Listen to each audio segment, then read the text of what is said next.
Beliau kemudian menjelaskan begini, setiap zaman punya ciri khasnya sendiri.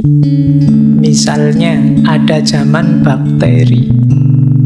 Zaman itu berakhir dengan ditemukannya antibiotik. Meskipun ada ketakutan yang meluas terhadap epidemi influenza, kita tidak hidup di zaman virus lagi. Berkat teknologi imunologi kita telah meninggalkannya. Kemarin sampai yang terakhir COVID itu kan kita tetap bisa mengatasinya. Sekarang kata Byung-Chul Han bukan itu. Dari sudut pandang patologis, awal abad 21 tidak ditentukan oleh bakteri atau virus, tapi oleh neuron saraf.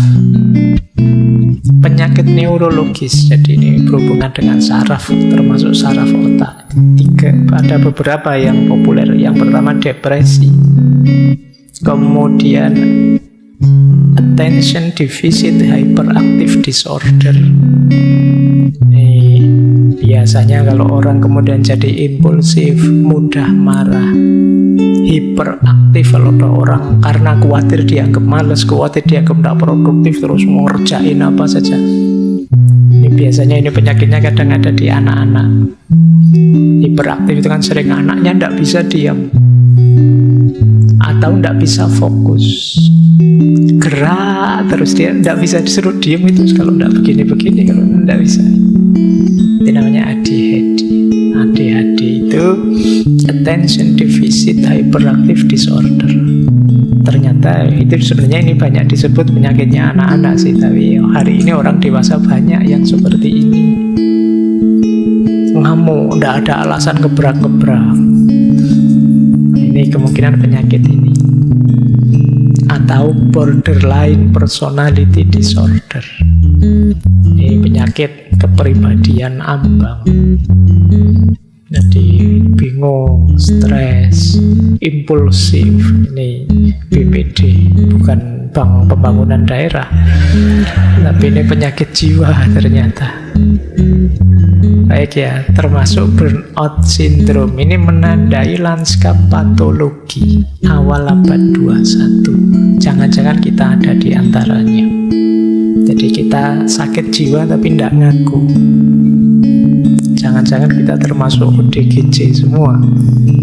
Ada gangguan kejiwaan, depresi, stres, tidak fokus, cemas, impulsif, ngamuan, baperan, dan lain sebagainya. Makanya kalau kita baca medsos itu di sini panas terus.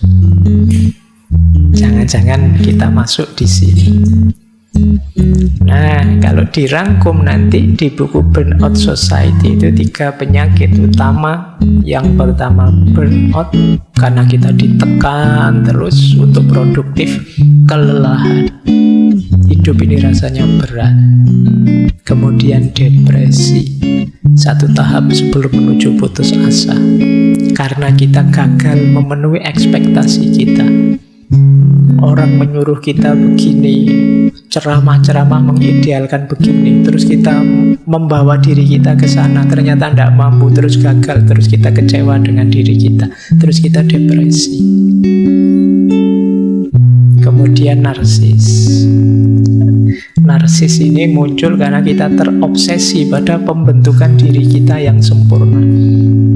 Ini juga sejenis gangguan jiwa. Ya, termasuk nanti beliau di salah satu bukunya sempat membahas tentang selfie.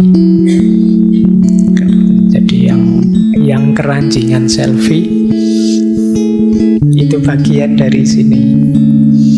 Nanti kita lihat alasannya apa kok begitu.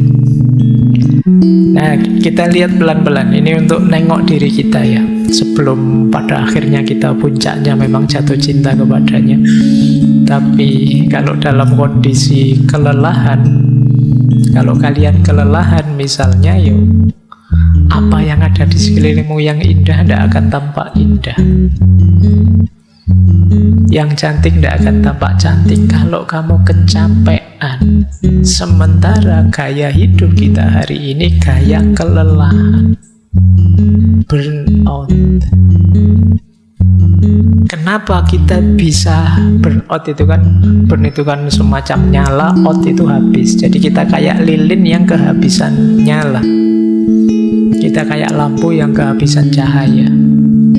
Kenapa bisa begitu? Karena kita yang mengeksploitasi diri kita. Kita kan sering mengkritik orang lain, mengeksploitasi kezaliman macam-macam. Tapi ternyata yang paling sering kita eksploitasi itu diri kita sendiri. Kita beri target-target besar di luar kemampuan kita. Kita paksa diri kita melakukan ini, melakukan itu, tanpa kita evaluasi sejauh mana kita nyaman, kita mampu, kita bisa. Ini namanya eksploitasi. Sudah. Banyak di antara kita yang kerjaannya tiap hari memarahi diri kita, memarahi dirinya sendiri. Ada enggak yang bilang tentang diri, aku itu bodoh banget ya, aku itu kok enggak pinter ya, aku itu dirinya dimarahi terus tiap hari, dieksploitasi habis-habisan. Itu kalau kita memperlakukan orang lain seperti kita memperlakukan diri kita, itu mungkin kita sudah dilaporkan polisi. Itu menyakiti. Ini eksploitasi diri.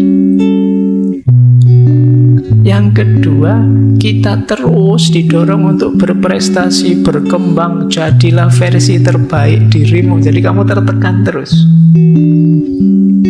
Kamu tidak ngerti kapan harus istirahat, kapan istirahat pun pikiranmu ke sana. Jadi hari ini kalian tidak pernah, sering saya sebut ya, kalian tidak pernah tidur. Hari ini kamu ketiduran. Jadi sebelum tidur pikiranmu besok mau apa yang harus saya lakukan dan lain sebagainya. Kalau tidak begitu nyekrol TikTok sampai entah video keberapa terus kamu ketiduran. Itu kerjaan kita tiap hari. Jadi akhirnya apa? Kita burn out. Kita ingin sempurna di semua aspek hidup kita. Karir, keluarga, kesehatan, kita ingin beres semua. Dan kita berambisi ke sana sampai energi kita habis. Akhirnya semuanya tidak terurus dengan baik. Nah, ini sering jadi masalah kita. Ya termasuk dalam hidup sosial, termasuk mungkin dalam hidup bernegara. Kita semua kelelahan sekarang. Kita tidak bisa membedakan antara ini kerja, ini istirahat, ini waktu untuk masyarakat, ini waktu untuk saya sendiri. Itu sudah campur, tidak jelas sudah. Kita selalu didorong untuk aktif. Kalau kalian tidak ngapa-ngapain yang tidak dalam kategori aktif, kalian merasa bersalah, kalian merasa berdosa. Itu yang membuat kalian burn out, habis cahayamu. Jadi padahal kata Kanjeng Sunan Kalijaga, urip itu urup, hidup itu nyala. Kalau nyalamu habis, apa yang bisa kamu bagi sesamamu? Apa yang kamu sisakan untuk orang-orang yang kamu cintai? Kalau tenagamu terlanjur habis, pikiranmu terlanjur terkuras, batinmu terlanjur kelelahan. Nah, ini ya bahan introspeksi kita. Yo, saya tahu kalian masih muda semua, masih ambisius semua, tapi tetap harus taktis, harus strategis, dan tetap manusiawi. Iya sih, kalau laptop sih kamu buka kapanpun dia bisa memberi. ChatGPT kamu tanya kapanpun jawabannya valid. Tapi pikiran kita tidak secanggih itu, energi kita tidak sekonsisten sebesar itu. Oke, jadi ini ciri burnout.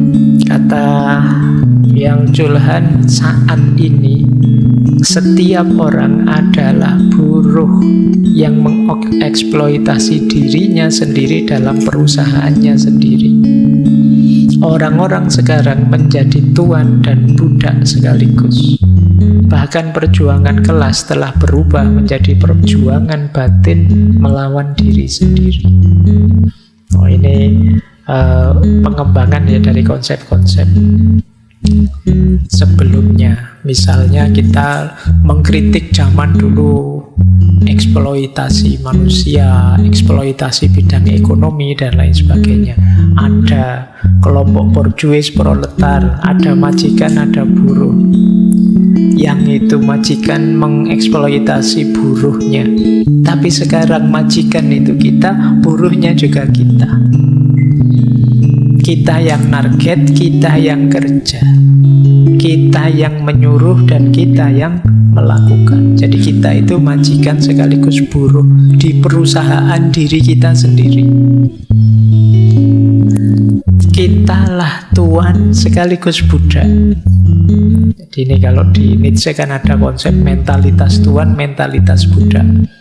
Tapi ternyata hari ini tuannya ya kita, budaknya ya kita. Kita jadi budak dari diri kita sendiri. Perjuangan kelas itu sekarang berubah jadi perjuangan batin, melawan diri kita sendiri. Ini problem-problem besar kita ya. Baik, kalau ada teman-teman yang mungkin sering gelisah, merasa hidupnya hampa, tidak bernilai, sensitif, impulsif, ngamuan, baperan, temen ngomong tidak nyinggung dia tersinggung. Nah, ini mulai, kalian sudah mulai kelelahan itu. Ya, temen tidak ngapa-ngapain, wong temen cuma beli HP terbaru terus kamu tersinggung, mentang-mentang saya orang tidak punya dipameri terus. Temenmu tidak niat pamer, kamu sendiri yang merasa dipameri, dia tidak ingin pamer. Nah, itu mulai kalian kelelahan, mulai burnout.